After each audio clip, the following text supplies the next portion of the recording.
बच्चों, this is Priya Pathak, your science mentor, दोस्त and educator. कैसे हैं आप सभी लोग? मुझे पूरी उम्मीद है कि आप लोग बहुत बहुत बहुत अच्छे होंगे। और भाई, पढ़ाई शुरू नहीं करी है तो कर दीजिए, क्योंकि आप लोग आ गए हैं क्लास 7th में। हाँ, अब तो एकदम बड़े बड़े वाली फीलिंग आ रही होगी, है ना? और पढ़ाई की टेंशन भी हो रही होगी। तो भाई, टेंशन बिल्कुल भी मत लीजिए। आपकी पढ़ाई में हम लोग आ गए हैं आपकी हेल्प करने के लिए। मैं आपको क्लास 7th की कंप्लीट साइंस पढ़ाने वाली हूँ, जिसमें मैं आपको पूरे चैप्टर को फुल डिटेल में एक्सप्लेन करूंगी। उसके बाद मैं उसके एनसीईआरटी सॉल्यूशंस भी करवाऊंगी, है ना? और उसके बाद एमसीक्यूज भी करवाऊंगी इसके इम्पोर्टेंट। अभी और है बच्चों, इसके बाद मैं आपको इस चैप्टर के इम्पोर्टेंट क्वेश्चंस भी करवाऊंगी। और अगर कोई इम्पोर्टेंट डायग्राम होगा तो वो भी हम जरूर देखेंगे। इतना सब कुछ मैं आपको करवाऊंगी, सिर्फ और सिर्फ कहाँ? विद्या हट पर। और हाँ बेटा, अगर आप विद्या हट पर पढ़ रहे हैं तो आपको किसी भी तरीके का पेमेंट देने की या पैकेज परचेस करने की जरूरत बिल्कुल भी नहीं है, क्योंकि हम दे रहे हैं इतनी सारी चीजें बिल्कुल फ्री ऑफ कॉस्ट। तो आप विद्या हट पर आए हैं तो आपको यहाँ पर मिलेगा सब कुछ। और ये सारी चीजें सिर्फ साइंस सब्जेक्ट में नहीं है बेटा।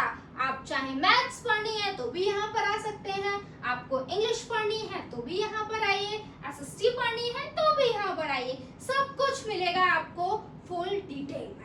ठीक है मैम, अब ये तो बता दीजिए आप आज के क्लास में क्या पढ़ाने वाली हैं? बेटा, आज के क्लास में मैं आपको पढ़ाने वाली हूँ न्यूट्रिशन इन प्लांट, जो कि आपकी क्लास 7th की साइंस का चैप्टर नंबर 1 है, जिसमें मैं आपको पूरे चैप्टर को फुल डिटेल में समझाऊंगी कि प्लांट में न्यूट्रिशन क्यों होता है, कैसे होता है, क्या क्या उसके टाइप्स होते हैं, उन टाइप्स को भी डिटेल में देखेंगे। राइट, ये सारी चीजें मैं आपको पढ़ाने वाली हूँ इस चैप्टर में। और मेरे साथ आपका साथ देने के लिए आया है खास ढोलकपुर से एक नया दोस्त, जिसका नाम है छोटा भीम। जिस तरीके से पूरी साल मैं आपके साथ खड़ी रहूंगी, ये भी आपके साथ खड़ा रहेगा। तो मेरा और इस छोटा भीम का आप सभी को नमस्कार। अब हम करते हैं हमारे चैप्टर की शुरुआत। आ जाइए। तो ये है भाई आपकी किताब, जिसमें हम पढ़ने वाले हैं न्यूट्रिशन इन प्लांट्स। आ जाइए, सबसे पहले इसका इंट्रोडक्शन देख लेते हैं, क्या लिखा हुआ है भाई। हाँ जी, living and non-living organisms like humans, plants and animals need food to survive and for an existence। कह रहे हैं कोई भी लिविंग ऑर्गेनिज्म, चाहे वो प्लांट हो चाहे वो एनिमल हो, हम सभी को क्या चाहिए? हमारे सर्वाइवल के लिए फूड चाहिए। अब आप लोग कहोगे मैम फूड क्यों चाहिए? क्या होगा अगर हम खाना ना खाएं? क्या हो जाएगा? और फूड ही क्यों चाहिए? तो बेटा, फूड में पाए जाते हैं कंपोनेंट्स ऑफ फूड, यानी कि न्यूट्रिएंट्स। मैम, वो न्यूट्रिएंट्स क्या करते हैं? वो न्यूट्रिएंट्स बेटा हमको एनर्जी देते हैं, हमारी ग्रोथ करवाते हैं, हमारे बॉडी में क्या करवाते हैं? रिपेयर ऑफ सेल्स करवाते हैं। राइट, तो हमको क्या है भाई? इसलिए न्यूट्रिएंट्स की जरूरत है। वो हमें कहाँ से मिलेंगे? फूड से मिलेंगे। फूड कहाँ से मिलेगा? जब हम न्यूट्रिशन के प्रोसेस को परफॉर्म करेंगे। तो आज के क्लास में हम लोग ह्यूमंस का तो नहीं, लेकिन प्लांट्स का देखने वाले हैं इस चैप्टर में, क्योंकि प्लांट्स भी तो लिविंग है, उनकी बॉडी में भी तो न्यूट्रिशन का प्रोसेस होता है। तो उनकी बॉडी में न्यूट्रिशन का प्रोसेस किस तरीके से होता है बेटा जी, हम लोग ये सीखने वाले हैं। ठीक है, living organisms reproduce, response to the environment and also adapt. कोई चीज अगर लिविंग है तो बेटा क्या हो रहा होगा? उसकी बॉडी में रिप्रोडक्शन हो रहा होगा, वो आपके एनवायरनमेंट की तरफ रिस्पॉन्स कर रही होगी। अगर हीट होगा, अगर टेम्परेचर ज्यादा होगा तो उसका जो बिहेवियर होगा वो अलग होगा, टेम्परेचर कम होगा तो वो अलग तरीके से रिस्पॉन्स करेगी, है ना? और साथ साथ में अडेप्ट भी करती है। Living organism respire and excrete as well. Living organism बेटा आपके रेस्पिरेशन भी करते हैं, एक्सक्रीशन भी करते हैं, यानी कि अगर कोई चीज लिविंग है तो उसके अंदर सेम वही वही प्रोसेसेस चल रहे होंगे जो हमारे अंदर चलते हैं, जैसे कि excretion, respiration, circulation, nutrition, reproduction, ये सभी चीजें हमारी बॉडी में चलती है ना। हाँ जी, तो ये सभी चीजें सभी लिविंग ऑर्गेनिजम्स में चलती हैं, सिर्फ आपके अंदर नहीं चलती हैं। ठीक है बेटा, आगे चलते हैं।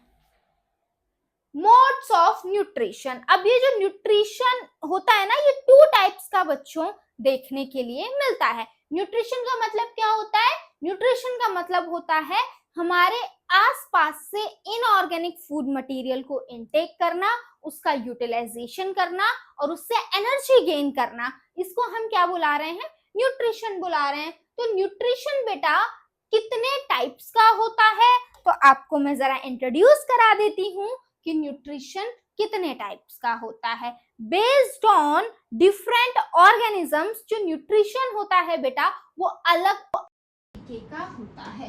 देखिए जरा,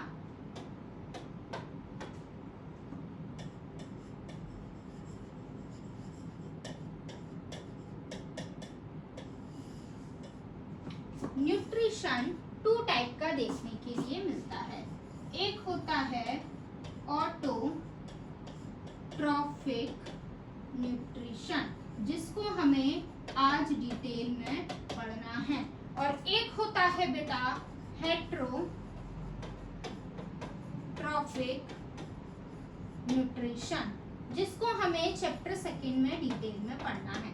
ऑटोट्रॉफिक न्यूट्रिशन, ऑटोट्रॉफिक न्यूट्रिशन कौन सा न्यूट्रिशन होता है? अभी मैं आपको समझाती हूँ कि क्या होता है ये ऑटोट्रॉफिक न्यूट्रिशन। आ जाइए, ऑटोट्रॉफिक न्यूट्रिशन। ऑटोट्रॉफिक न्यूट्रिशन बेटा वो न्यूट्रिशन होता है जिसमें ऑर्गेनिज्म अपना खाना खुद बना लेते हैं, यानी कि वो हमारी तरह आलसी लोग नहीं होते हैं जिन्हें अपने खाने के लिए किसी और की हेल्प लेनी पड़ती है। ये ऐसे ऑर्गेनिजम्स हैं जो अपना खाना स्वयं बना रहे हैं। कैसे बनाते हैं वो मैं आपको समझाऊंगी। तो ऑटोट्रॉफिक न्यूट्रिशन वो न्यूट्रिशन है जिसमें ऑर्गेनिजम्स अपना फूड खुद प्रिपेयर कर रहा है। ठीक है, the process of nutrition, process of nutrition in which organism prepare their own food। वो प्रोसेस जिसमें ऑर्गेनिज्म अपना खाना खुद बना रहा है। हेटरोट्रॉफिक न्यूट्रिशन, हेटरोट्रॉफिक न्यूट्रिशन बेटा वो न्यूट्रिशन होता है जिसमें ऑर्गेनिज्म अपने खाने के लिए क्या होता है, किसी और ऑर्गेनिज्म पर डिपेंडेंट होता है। डायरेक्टली या इनडायरेक्टली वो प्लांट्स पर डिपेंडेंट होता है। ऐसे न्यूट्रिशन को हम लोग बेटा हेटरोट्रॉफिक न्यूट्रिशन बुलाते हैं। ऑटोट्रॉफिक न्यूट्रिशन के अब बेटा अलग अलग टाइप्स देखने के लिए मिलते हैं। क्या मैम? टाइप्स। ऑटोट्रॉफिक न्यूट्रिशन हमको अलग अलग टाइप्स का देखने के लिए मिलता है। कितने टाइप्स का? 2 टाइप्स का। कितने टाइप्स का देखने के लिए मिलता है? 2 टाइप्स का देखने के लिए मिलता है, जिसमें फर्स्ट क्या है? फर्स्ट है आपका photosynthetic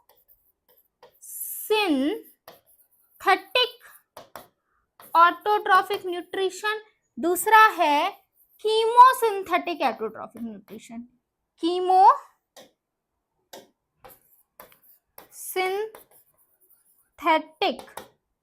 autotrophic nutrition.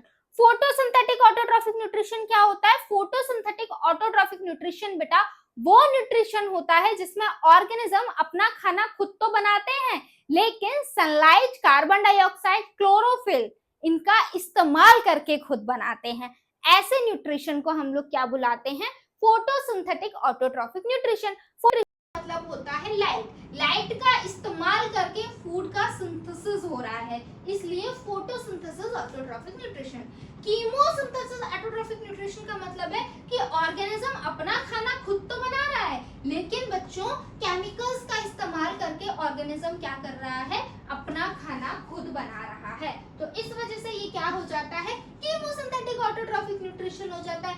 Heterotrophic nutrition वो न्यूट्रिशन है जिसमें ऑर्गेनिज्म किसी और पर डिपेंडेंट है। ये भी अलग अलग टाइप का होता है। इसमें पहला आता है पैरासिटिक बच्चों, पैरासिटिक, दूसरा आता है सेप्रोट्रॉफिक और तीसरा आता है बच्चों आपका होलोजोइक। ठीक है, ये भी अलग अलग टाइप का देखने के लिए हमको मिलता है। राइट, इतना समझ में आ गया, यानी कि मोड्स ऑफ न्यूट्रिशन के बारे में हम लोग समझ गए हैं। मोड्स ऑफ न्यूट्रिशन अलग अलग तरीके के होते हैं। प्लांट्स में अलग होता है और अदर ऑर्गेनिज्म में अलग होता है। प्लांट्स में कैसे होता है, ऑटोट्रॉफिक न्यूट्रिशन होता है। ठीक है, आ जाइए nutrition in plants. Nutrition in plant की बात करें, प्लांट्स आर ऑटोट्रॉफ्स। क्या होते हैं ऑटोट्रॉफ्स, हमने अभी अभी डिटेल में समझ लिया है कि ऑटोट्रॉफ्स क्या होते हैं। ठीक है, make their own food, plants क्या करते हैं, अपना खाना खुद बना लेते हैं। Eat animal for their food. Autotrophic nutrition, क्या लिखा हुआ है ऑटोट्रॉफिक न्यूट्रिशन में, जरा हम लोग पढ़ लेते हैं। It is a kind of nutrition in which inorganic material like carbon dioxide, water, etc. are utilized to prepare organic food by the process of photosynthesis। ये वो न्यूट्रिशन है जिसमें क्या हो रहा है, इनऑर्गेनिक फूड मटेरियल को हम लोग यूज कर रहे हैं। इनऑर्गेनिक फूड मटेरियल बच्चों बोले तो कार्बन डाइऑक्साइड और वाटर, और हम क्या कर रहे हैं, कार्बन डाइऑक्साइड और आपके वाटर को क्या कर रहे हैं, यूटिलाइज कर रहे हैं ऑर्गेनिक फूड बनाने में। और इस प्रोसेस को क्या बोलते हैं, इस प्रोसेस को बोलते हैं फोटोसिंथेसिस। तो फोटोसिंथेसिस कुछ नहीं है, फोटोसिंथेसिस एक वो प्रोसेस है जिसमें ऑर्गेनिज्म वाटर का और कार्बन डाइऑक्साइड का इस्तेमाल करके क्लोरोफिल और सनलाइट की प्रेजेंस में इनऑर्गेनिक फूड मटेरियल से ऑर्गेनिक फूड मटेरियल बना रहे हैं। इसी को हम क्या बुला रहे हैं बच्चों, फोटोसिंथेसिस बुला रहे हैं। अब बच्चों ये जो ऑटोट्रॉफिक न्यूट्रिशन है ना, ये जनरली ग्रीन प्लांट्स में देखने के लिए मिलता है। ग्रीन प्लांट्स में ही क्यों देखने के लिए मिलता है, क्योंकि बेटा ग्रीन प्लांट में पाया जाता है क्लोरोफिल। और भाई ऑटोट्रॉफिक न्यूट्रिशन के होने के लिए क्लोरोफिल का होना बहुत ज्यादा जरूरी होता है, क्योंकि क्लोरोफिल सनलाइट को एब्जॉर्ब करता है। और ऑटोट्रॉफिक न्यूट्रिशन होना है, होने हैं तो भाई सनलाइट एब्जॉर्ब होनी ही चाहिए। क्यों होनी चाहिए, ये सारी चीजें मैं आपको अभी बताऊंगी। अभी आप इतना याद रखिए कि न्यूट्रिशन टू टाइप्स का होता है, ऑटोट्रॉफिक, हेटरोट्रॉफिक। ऑटोट्रॉफिक वो होता है जिसमें ऑर्गेनिज्म अपना खाना खुद बना रहे हैं। हेटरोट्रॉफिक वो हो रहा है जिसमें ऑर्गेनिज्म अपना खाना खुद नहीं बना रहे हैं, किसी और ऑर्गेनिज्म के ऊपर डिपेंडेंट है। ऑटोट्रॉफिक न्यूट्रिशन में जनरली कौन परफॉर्म करता है, प्लांट्स परफॉर्म करते हैं। प्लांट्स क्यों परफॉर्म करते हैं, क्योंकि प्लांट्स के पास होता है क्लोरोफिल, प्लांट होते हैं ग्रीन कलर के। ठीक है, और ये जो प्रोसेस है जिसमें ऑर्गेनिज्म अपना खाना खुद बना रहा है, carbon dioxide, water, chlorophyll, sunlight का इस्तेमाल करके, इस प्रोसेस को फोटोसिंथेसिस बुलाते हैं। अभी बस इतना याद रखिए। प्रोसेस मैं आपको समझाती हूँ कि कैसे होती है। The organism which carry out autotrophic nutrition are called autotrophs। वो ऑर्गेनिजम्स बेटा जो आपके ऑटोट्रॉफिक न्यूट्रिशन को परफॉर्म करते हैं उन्हें हम लोग ऑटोट्रॉफ्स बुलाते हैं, या फिर ग्रीन प्लांट्स भी बुला सकते हैं। Autotroph use simple inorganic material and convert it to a complex high energy molecule. Autotrophs क्या कर रहे हैं, सिंपल इनऑर्गेनिक मटेरियल का इस्तेमाल कर रहे हैं। सिंपल इनऑर्गेनिक मटेरियल बोले तो कार्बन डाइऑक्साइड और water in the presence of sunlight और क्लोरोफिल और क्या बना दे रहे हैं बच्चों, क्या बना दे रहे हैं, कॉम्प्लेक्स मॉलिक्यूल बना दे रहे हैं। और उस कॉम्प्लेक्स मॉलिक्यूल का नाम क्या है, कार्बोहाइड्रेट या फिर ग्लूकोज बोल लो, C6H12O6 ये नाम है। यानी कि इन सब का इस्तेमाल करके प्लांट्स क्या कर रहे हैं, ये बना रहे हैं। ठीक है, ठीक है, आ जाओ। ऑटोट्रॉफ्स यूज सिंपल एंड, अच्छा ये तो हमने देख लिया। Autotrophic nutrition is fulfilled by the process by which autotroph take in carbon dioxide and water and convert these into the carbohydrates in the presence of chlorophyll and sunlight is called photosynthesis। photosynthesis समझ में आ गया क्या है, वो process है जिसमें autotrophs आपका carbon dioxide water का इस्तेमाल करके, कार्बन डाइऑक्साइड और वाटर का इस्तेमाल करके क्लोरोफिल और सनलाइट की प्रेजेंस में कार्बोहाइड्रेट बना रहे हैं, उसे हम क्या बुला रहे हैं? फोटोसिंथेसिस बुला रहे हैं बच्चों। अब इक्वेशन क्या हो जाएगी फोटोसिंथेसिस की? देखिए, कार्बन डाइऑक्साइड का फॉर्मूला CO2 आपकी बैलेंस केमिकल इक्वेशन है, और भाई वाटर का फॉर्मूला H2O, आपकी ये सनलाइट हो गई, और यहाँ पे क्लोरोफिल और लिख लेना बच्चों, ठीक है? क्लोरोफिल, इन सब का इस्तेमाल करके क्या बन रहा है बेटा? ग्लूकोज बनता है, और oxygen as a end product में रिमूव हो जाती है। बस हो गया न्यूट्रिशन का प्रोसेस, है ना? आ जाओ, अब मैं आपको जरा ये समझा देती हूँ। आप लोग सोच रहे होंगे कि मैम सनलाइट का क्या इस्तेमाल है? क्लोरोफिल क्या करता है? क्लोरोफिल सनलाइट को एब्जॉर्ब करता है। क्लोरोफिल क्या करता है? ये जो क्लोरोफिल है ना, जो ग्रीन कलर का पिगमेंट है लीव्स के अंदर, ये जो फोटो होती है ना बेटा, ये लीव्स में होती है, ठीक है? एक्चुअल में लीफ होती है, लीफ के अंदर ये पूरी प्रोसेस चल रही होती है। लीफ में कार्बन डाइऑक्साइड होती है, कैसे होती है? लीफ में स्टोमेटा नाम के पोर्स होते हैं, ठीक है? इधर मैं आपको डिटेल में समझाती हूँ, जरा इधर आइए, इधर आइए, समझने की कोशिश करना बेटा कि ये कैसे होती है, ठीक है? और प्लीज मेरी आर्ट पे ध्यान मत देना, क्योंकि मेरी आर्ट बहुत गंदी है बेटा। ये लीफ है, लीफ के ऊपर ये छोटे छोटे इस तरीके से पोर्स होते हैं बेटा जी, ठीक है? इन पोर्स को हम लोग बच्चों बुलाते हैं स्टोमेटा। क्या बुलाते हैं बेटा? स्टोमेटा। और ठीक है, उसके बाद और क्या होता है भाई? इस लीफ पे पोर्स हैं, तो इन पोर्स से क्या होता है? एक मिनट रुको, ये जो छोटे छोटे पोर्स है ना बेटा, ये क्या है? पोर्स है। इन पोर्स से क्या होता है? कार्बन डाइऑक्साइड अंदर आती है, यानी कि एक्सचेंज ऑफ गैसेस होता है। क्या होता है इन पोर्स से? एक्सचेंज ऑफ गैसेस होता है, एक्सचेंज ऑफ गैसेस होता है, ठीक है? कार्बन डाइऑक्साइड इन्हीं पोर्स से अंदर आती है, जो फोटोसिंथेसिस के लिए चाहिए, ठीक है? कार्बन डाइऑक्साइड आ गई, और यानी कि अब यहाँ क्या पहुंच गई? यहाँ पर कार्बन डाइऑक्साइड पहुंच गई इन पोर्स से, ठीक है भैया? और क्या हो गया? इधर सुनिए, और क्या है? रूट्स से, रूट से क्या आ जाता है बेटा? इनके पास लीव्स में पानी भी आ जाता है, H2O भी आ जाता है, ठीक है? यानी कि इन पोर्स से क्या हो गया? कार्बन डाइऑक्साइड पहुंच गई। रूट से क्या हो गया बच्चों? H2O वाटर आ गया, ठीक है? अब क्लोरोफिल है इसके अंदर। क्या है इसके अंदर बेटा? क्लोरोफिल, ग्रीन कलर का पिगमेंट इसके अंदर है। अब देखो क्या हुआ, यहाँ पे क्या था? यहाँ पर था बच्चों सन। यहाँ पर क्या था? यहाँ पर था बेटा सन।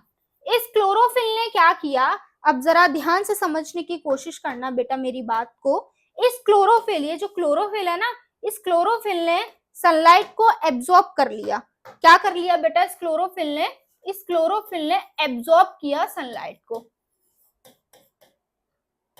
एब्जॉर्प्शन ऑफ सनलाइट किया।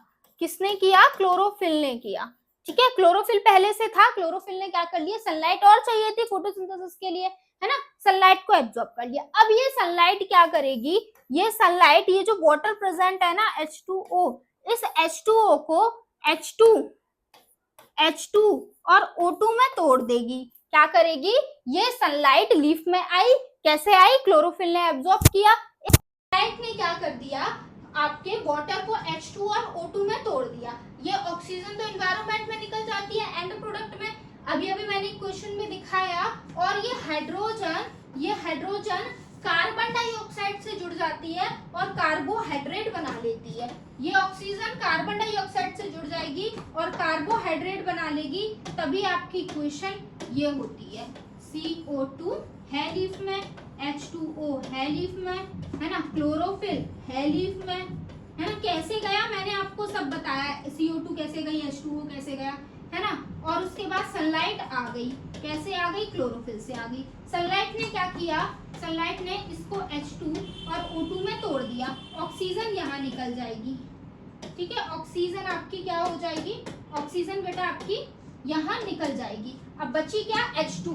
ये H2 इसके साथ जुड़ेगा और क्या बना लेगा? ग्लूकोज बना लेगा, C6H12O6। देखो ये हाइड्रोजन इसके साथ जुड़ गई और यहाँ पे ग्लूकोज बना लिया, बस हो गई फोटोसिंथेसिस रिएक्शन, बन गया। ये कार्बन डाइऑक्साइड कैसे आई थी? स्टोमेटा से आई थी। वाटर कैसे आया था? रूट से आया था। क्लोरोफिल लीफ में था ही, क्लोरोफिल ने सनलाइट को ले लिया, सनलाइट ने वाटर को H2 और O2 में तोड़ दिया, HO2 आपका क्या हो गया, ऑक्सीजन, ऑक्सीजन आपकी निकल गई एटमॉस्फेयर में, और बचा क्या, H2 बचा, H2 कार्बन डाइऑक्साइड के साथ जुड़ गया और कार्बोहाइड्रेट या ग्लूकोज बना लिया। बस ये है पूरी फोटोसिंथेसिस रिएक्शन, इससे ज्यादा कुछ नहीं है बेटा इसमें, ठीक है।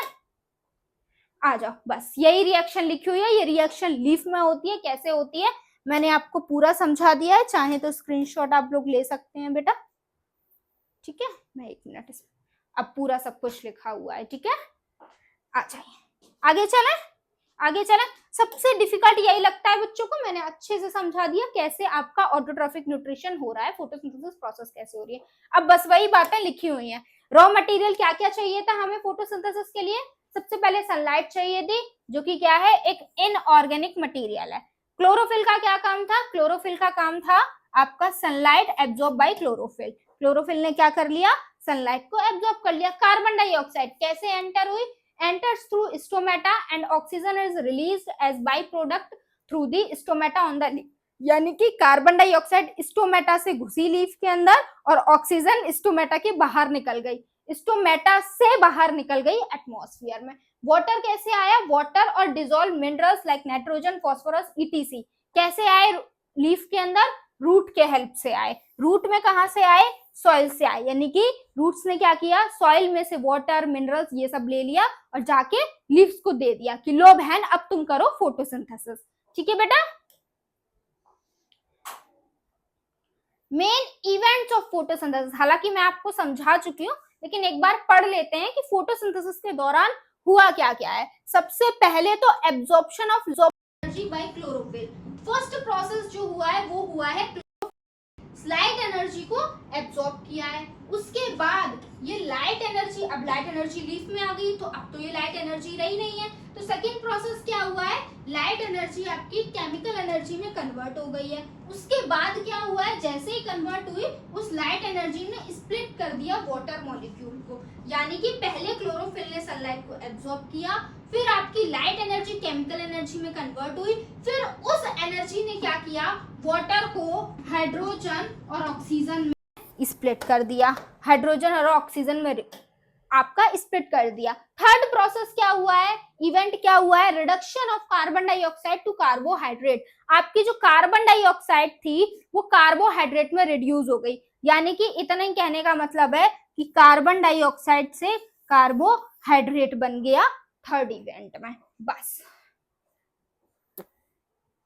स्टोमेटा, हालांकि मैं बता चुकी हूँ, एक बार और पढ़ लो क्या होता है stomata. Stomata are the tiny pores present on the surface of the leaf, छोटे छोटे टाइनी टाइनी पोर्स होते हैं जो लीफ के सरफेस पर प्रेजेंट होते हैं। क्या फंक्शन होता है स्टोमेटा का, exchange of gases O2 and carbon dioxide, यानी कि गैसियस एक्सचेंज में ये हेल्प कराते हैं। ऑक्सीजन और कार्बन डाइऑक्साइड क्या होती है, यहाँ से एक्सचेंज होती है। और क्या होता है इन स्टोमेटा से, loss of large amount of water during the transpiration, यानी कि बेटा आपने कभी लीफ को टच किया होगा और आपने देखा होगा लीफ को अगर हम टच करेंगे थोड़ा सा अच्छे से तो हमें समझ में आएगा उसमें हमेशा वाटर वाटर सा हमको फील होगा, यानी कि लीफ में से कंटिन्यूअसली पानी निकलता रहता है। इसी लॉस ऑफ वाटर को हम लोग बुलाते हैं ट्रांसपिरेशन, और ये ट्रांसपिरेशन का प्रोसेस भी स्टोमेटा से ही होता है। तो स्टोमेटा में एक तो गैसियस एक्सचेंज हो रहा है, दूसरा क्या हो रहा है, ट्रांसपिरेशन हो रहा है। आगे आ जाइए, फोटो देखो, अब हमने प्लांट्स में बहुत अच्छे से देख लिया ना कैसे फोटोसिंथेसिस हो रही है। अब हम एल्गे में देख लेते हैं, क्योंकि एल्गे भी बेटा प्लांट की कैटेगरी में आती है, क्योंकि एल्गे के पास भी क्लोरोफिल होता है, एल्गे भी ग्रीन कलर की होती है।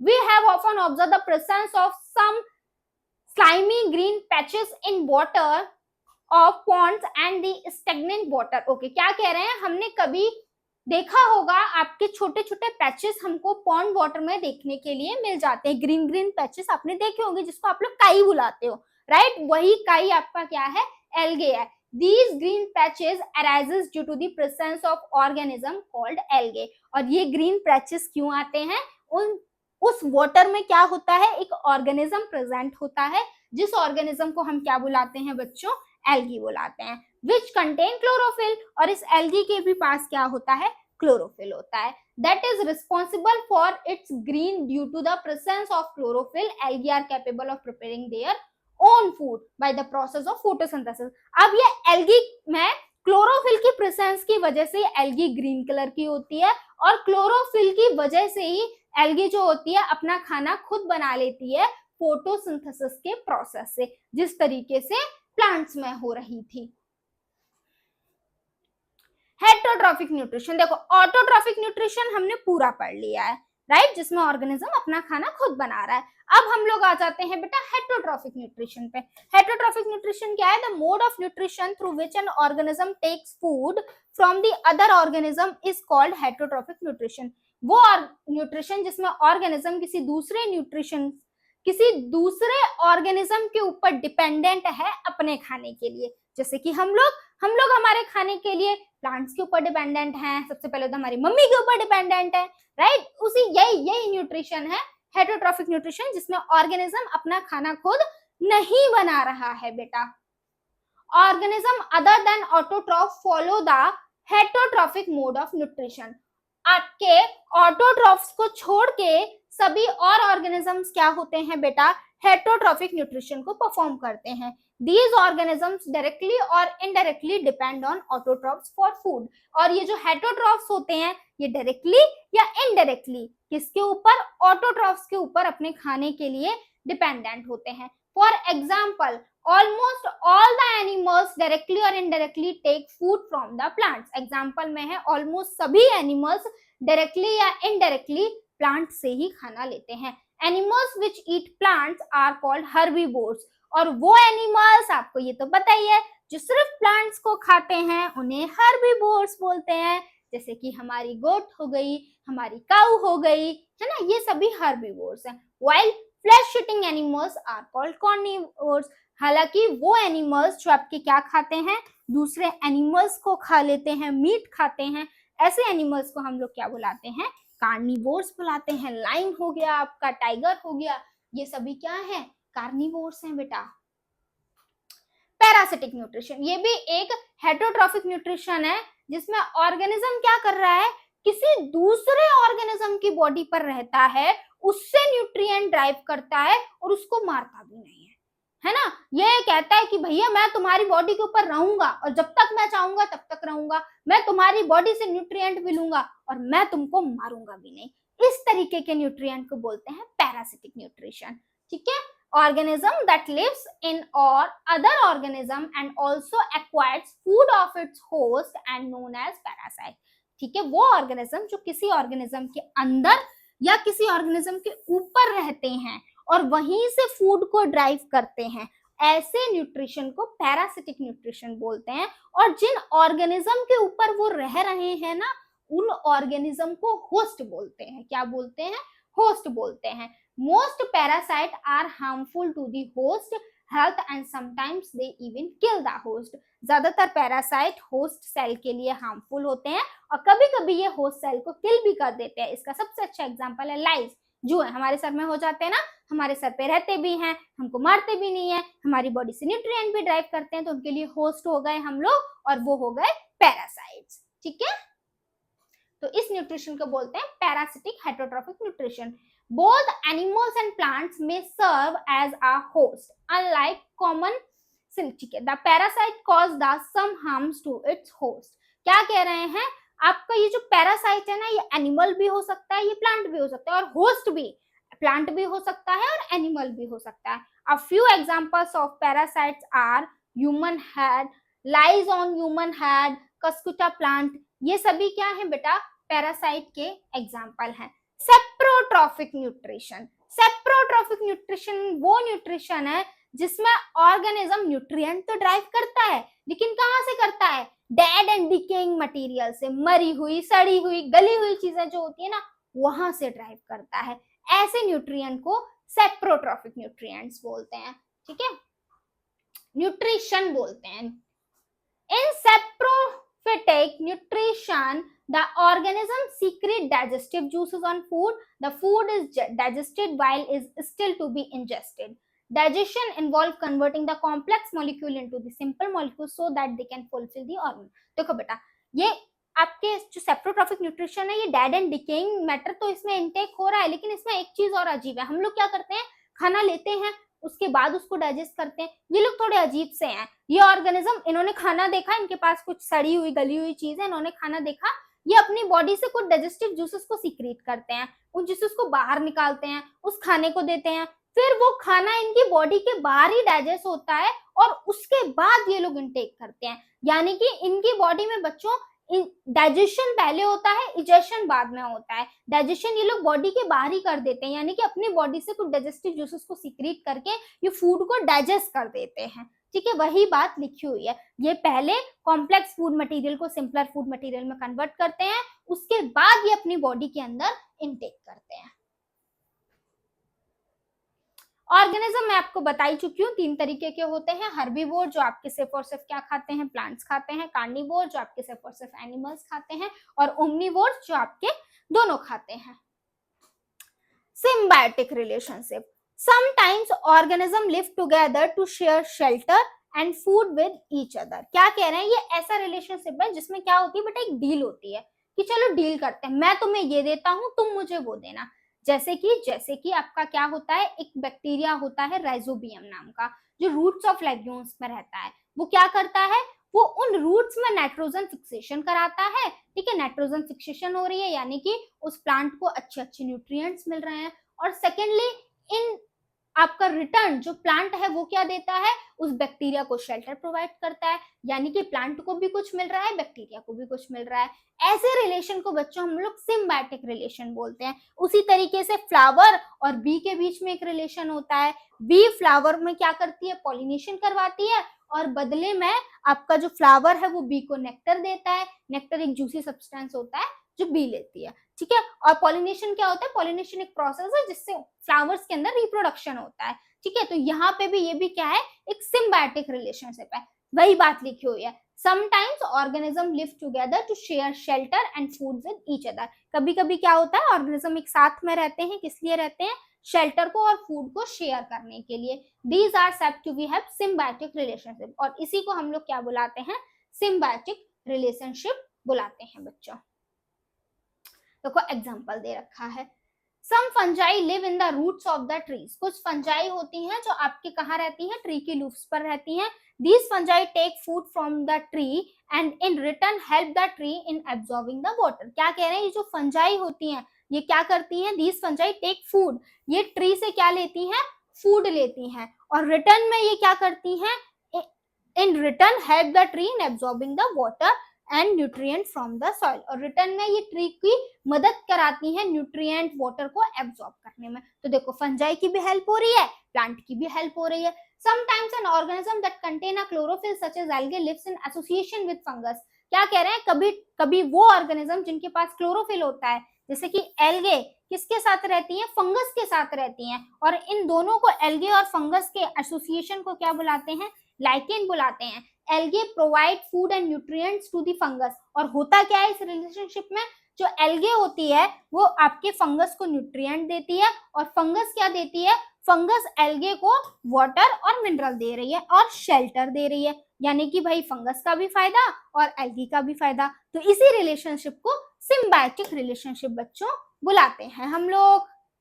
इंसेक्टिवोरस प्लांट्स, अब कुछ प्लांट्स ऐसे होते हैं बेटा जो दूसरे इंसेक्ट्स को खा जाते हैं, उन्हें हम लोग बुलाते हैं insectivorous plant. Some plants depend upon insect for the food and thus are called insectivorous. कुछ प्लांट्स ऐसे होते हैं जो अपने खाने के लिए इंसेक्ट पर डिपेंडेंट होते हैं, और ऐसे प्लांट्स को हम लोग इंसेक्टिवोर्स बुलाते हैं। The leaves of these plants are modified into a pitcher like structure. इनकी जो लीव्स होती है ना, ये एक पिचर लाइफ स्ट्रक्चर में मॉडिफाइड होती है, जैसा कि आप देख पा रहे हो। The top part of the leaf act as a lid which can open and close the pitcher. जो टॉप पार्ट होता है लीफ का वो एक लिड की तरह काम करता है, और जो कि आपकी जो प्लांट है उसको क्या कर सकता है, ओपन और क्लोज कर सकता है। The pitcher contain hair in downward direction which traps the insect. The pitcher on capturing the insect secrete the some digestive juices. और उसके बाद क्या होता है, ये जो पिचर होती है ये इंसेक्ट को ट्रैप करने के बाद कुछ डाइजेस्टिव जूसेस को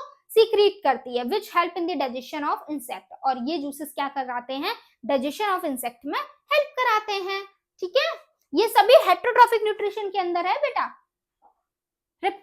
replacing the soil with nutrient. आ जाओ भाई, इसमें क्या लिखा हुआ है जरा पढ़ लेते हैं। Plant get their nutrient from the soil mainly, hence there is a need for replacing the soil again with the nutrients so that plants can survive। अब क्या कर आप लोग सोच रहोगे कि मैम प्लांट्स हर बार क्या करते हैं, सॉइल से न्यूट्रिएंट ले लेते हैं, फिर मैम ऐसे तो क्या होगा, धीमे धीमे न्यूट्रिएंट सॉइल के अंदर खत्म हो जाएंगे, फिर और प्लांट्स कैसे ग्रो होंगे। तो हमें यही देखना है कि आपकी जो सॉइल में न्यूट्रिएंट्स हैं वो किस तरीके से रिप्लेनिश होते हैं। आ जाओ, fertilizer and manures are often to replenish the soil with the nutrients। क्या कह रहे हैं, अब सॉइल में न्यूट्रिएंट के अमाउंट को मेंटेन करने के लिए हम लोग क्या करते हैं, हम लोग नहीं यानी कि आपके जो फार्मर्स होते हैं वो सॉइल में मैन्योर और फर्टिलाइजर्स का इस्तेमाल करते हैं। दे कंटेन, और इन मैन्योर और फर्टिलाइजर में क्या पाया जाता है बच्चों, पोटेशियम, फास्फोरस, नाइट्रोजन, ठीक है, which are important for the plant. और ये सारे आपके आयंस मिनरल्स पाए जाते हैं जो कि प्लांट की ग्रोथ के लिए जरूरी होते हैं। A bacteria called rhizobium is present in the soil which can convert the nitrogen present it in the form that can be consumed by the plants। क्या कह रहे हैं, मैंने आपको पहले भी बताया था राइजोबियम के बारे में। एक राइजोबियम नाम का बैक्टीरिया प्रेजेंट होता है सॉइल में जो कि क्या करता है, नाइट्रोजन जो प्रेजेंट होती है वहां पर उसको अलग फॉर्म में कन्वर्ट कर देता है, नाइट्रोजन फिक्सेशन कर देता है ताकि प्लांट्स उस नाइट्रोजन को इजीली ले पाए। ठीक है, प्लांट के लिए वो नाइट्रोजन फिक्सेशन कर देता है। इस तरीके से सॉइल के अंदर जो न्यूट्रिएंट्स रहते हैं, अमाउंट ऑफ न्यूट्रिएंट्स मेंटेन रहता है, खत्म नहीं होता है। The rhizobium generally lives in the roots of the plant such as. Rhizobium कहाँ रहता है, जनरली रूट्स में रहता है। कौन से प्लांट की, pea, beans, grams and legumes, and provide nitrogen to these plant. This again is an example of symbiotic relationship, और यही आपका क्या है, सिम्बायोटिक रिलेशनशिप का एग्जांपल है। तो बच्चों हमने पढ़ लिया है हमारा पूरा चैप्टर। क्या था चैप्टर का नाम, न्यूट्रिशन इन प्लांट, जिसमें हमने जाना प्लांट में किस तरीके से न्यूट्रिशन होता है, क्या क्या मोड्स होते हैं, ऑटोट्रॉफिक न्यूट्रिशन क्या होता है, फोटोसिंथेसिस क्या होता है, हेटरोट्रॉफिक न्यूट्रिशन क्या होता है जिसमें पैरासिटिक, सेप्रोट्रॉफिक, है ना, इंसेक्टिवोर्स हमने पढ़ा, सिम्बायोटिक रिलेशनशिप पढ़ा, राइट। ये सभी टॉपिक्स हमने इस वीडियो में कवर कर लिए हैं। होप सो आपको सब कुछ समझ में आया होगा, कोई भी डाउट नहीं होगा।